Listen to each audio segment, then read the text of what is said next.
The first one that we have this week is Westbrook is signed by the Lakers, and you know what I say, you can't buy love. You know, you can try, and I think this is one of those cases. The Lakers ended their season pretty much with LeBron walking out of a game early, and I don't see how you can go from that to adding a few more. You know, like I'm saying, it's like basically you can buy a trophy wife, but you can't buy love, and that's where I'm at with this. So what are your thoughts, Brennan? Is this enough to get them to the championship and to win it? I mean, that's a really tough question, and it's going to be a question I think most people are going to be asking over the next few weeks here. But to me, this is really just some of the biggest news in sports over the last week. And definitely, you know, even with all the free agent news going on right now in the NBA, I still think this is the biggest story in the NBA right now, because it's LeBron James trying to acquire more talent to go after another title, which I think, yeah, you got to put them in the title contention right away with this move. Russell Westbrook is still one of the best players in the NBA. You could even probably put him in the top 10, honestly, with all the skill that this guy has. And he's a triple-double machine, pretty much walking every night. What makes him so good, Brandon? What makes this guy like one of the tops in the leagues? Because, I mean, for me, I'm a casual basketball fan. I don't know this guy that well. Why is this guy such a superstar?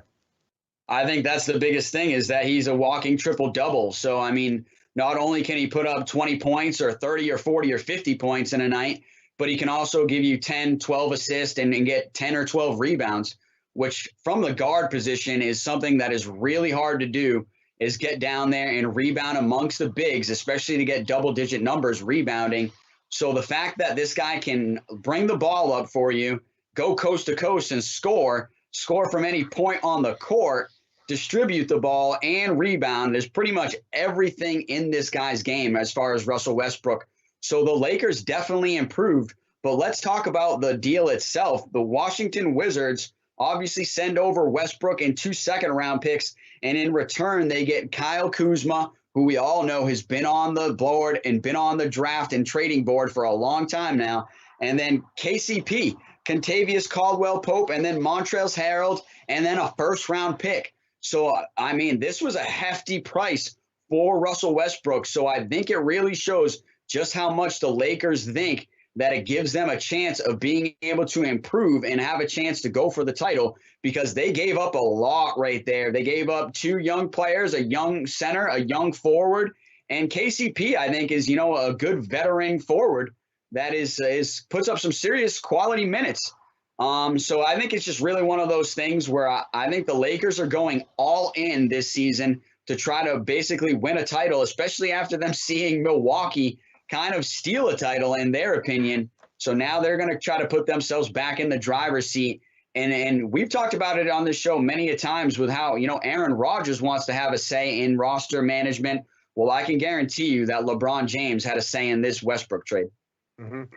Well, you know, my feeling about it, I got to go back to it. You can't buy love. I mean, basically my feeling is you look at the 2 teams that were in the finals this year, the Bucks and the Suns, and neither one of those were a super team. They were up against a few super teams with Brooklyn.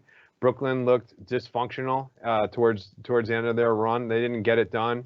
And the Lakers too. Injuries, yeah. I mean, there's a lot of factors. I mean, barring injuries, I'm just saying that, you know, these teams that keep on adding these superstars, it might have worked. You know, I mean, it has worked in the past. I mean, the first time it really worked was when LeBron went and got with Dwayne Wade in Miami, and they got it done.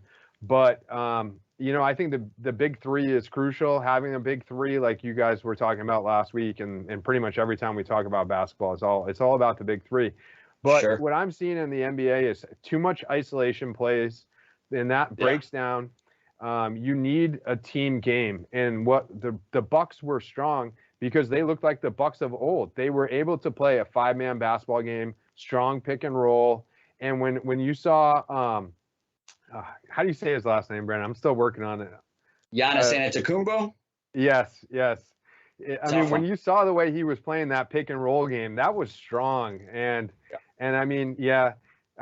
If you got him with, let's say, like a Luka, that would be a super team I could buy into. But when you got LeBron James walking off the court, I don't see how you can go from walking off the court to making a awful remake of the Bugs Bunny movie there, Space Jam, to NBA title. I don't see it happening. I see them selling a lot of tickets. I see them selling a lot of jerseys, but NBA title, I don't think so. No chance. I've got to disagree. I think this puts them into the chances of winning a title, especially with a West that's getting shaken up right now with NBA free agency and some trades. I think this was a piece that they added in that definitely puts them into title contention. It's just the big question is, can they win the whole thing? And I think you bring up a great point with the Bucks playing more team ball, and especially the Suns. They were built around team ball, and they just re-signed Chris Paul. So it looks like they're really wanting to take another run with the same type of team.